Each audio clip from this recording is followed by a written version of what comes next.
हमारा जिंदगी में अगिया लगलू कके बर्बाद जानू बोला का तू पहलू। रिंकू भैया एक गजल का लाइन लगल, अरे जरा ध्यान से सुनिएगा। हमारा जिंदगी में अगिया लगलू कके बर्बाद जानू बोला का तू पहलू। हम क्यों जान के न हो सब हो हमारा नियानो प्यारो पारा खाती जीवन भर सब हो।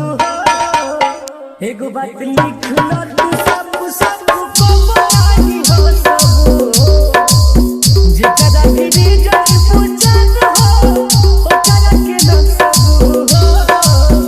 एगो बात लिख लो तू सब को बताई हो सब हो। आरके म्यूजिक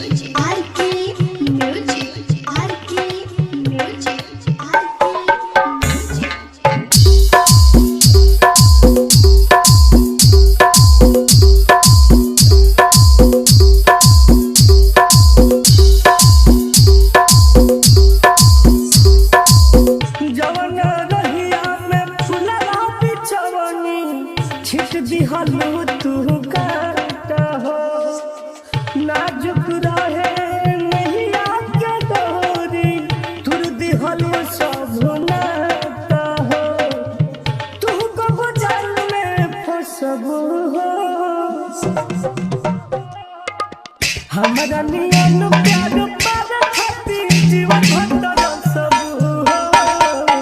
एगो बात लिख लो तू सब